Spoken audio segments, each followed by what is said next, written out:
Tim Reid, thank you so much for agreeing to speak with USA Today. My pleasure. Listen, this is a conversation I've been wanting to have for an awful long time. Okay. At least since 2008 when Barack Obama was elected president. And there was this talk about a post-racial era. Yeah. How are we doing? Not so well.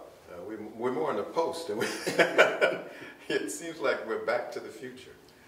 I had hoped, as many people felt, that incredible sense of euphoria for what had happened, history being made, that the world would lean towards improvement, that the world would lead towards creating a new paradigm, both racially, both economically, and yet a group of men in the room that same night of the inauguration, and they decided to destroy hope, and they've actually achieved their goals. We are full of fear.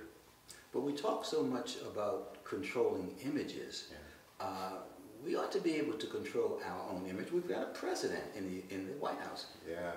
Well, you've got to first want to. You've got to have a purpose. And I think that we got caught up in this sort of euphoric attitude that it had arrived. We are the people we've been waiting for, but we forgot we had to do the work. And I think the people who understand the power of propaganda went to work, and they did an incredible job.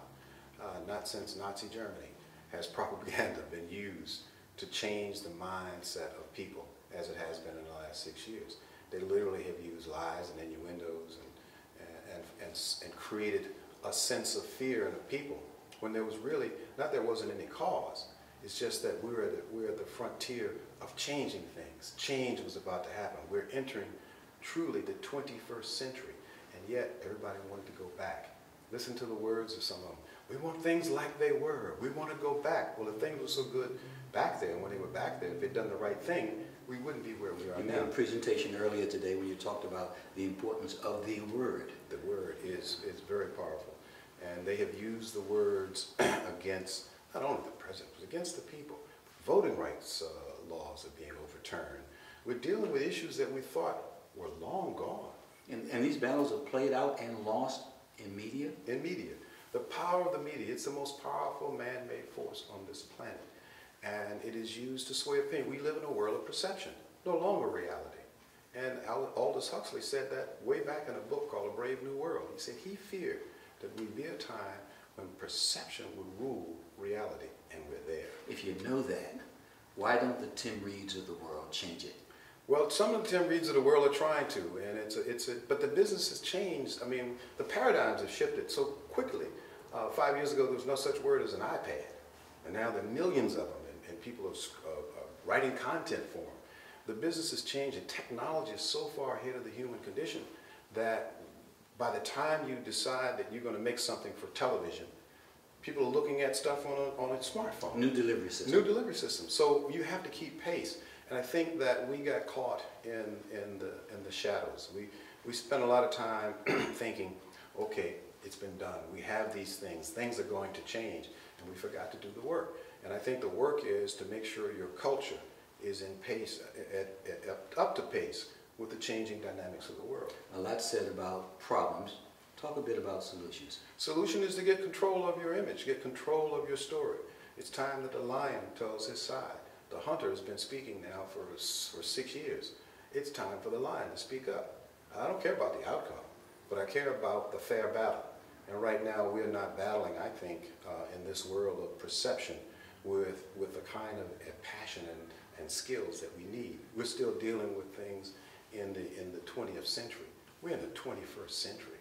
There's some things we should just go, as the president being to brush it off. It has no power unless you give it power, the power of the word.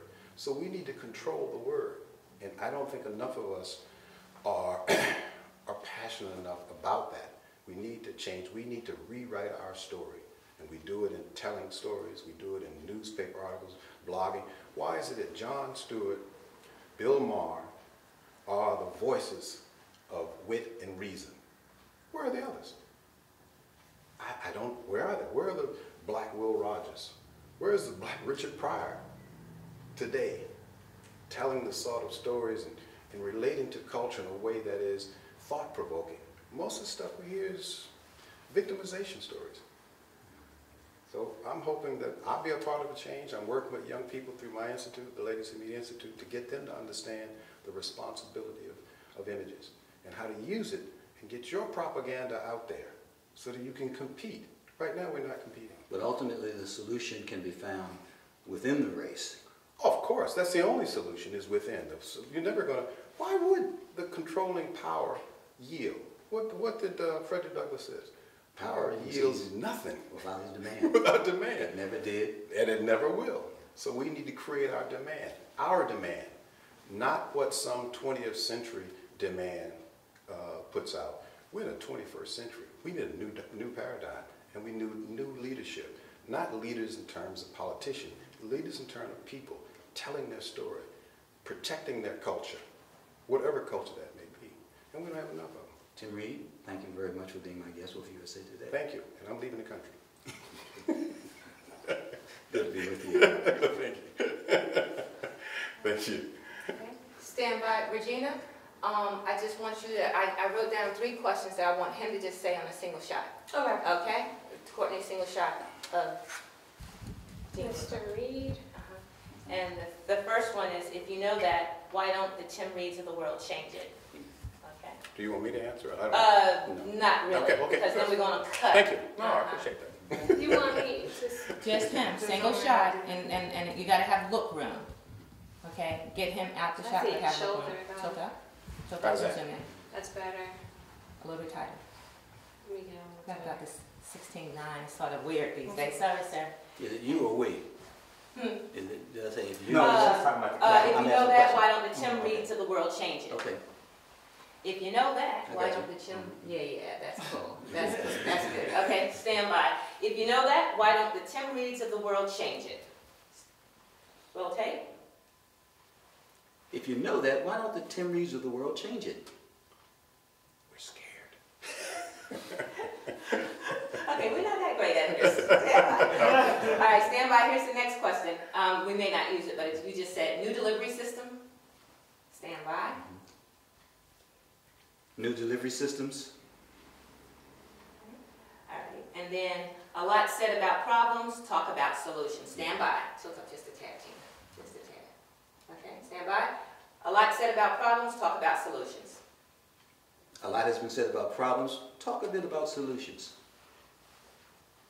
Okay, and then the only other thing, Regina, go ahead. Dean Wickham, just shake your head a little bit, just nod, just in case we can get that. Okay, just nod. This is when they do when the person they interview is in the car gone. True. Okay. You can always tell on 60 Minutes when that's happening. Okay, great. Guys At on least the- that should help us. That should Guys on help the us. airplane, keep going. When I worked for CBS,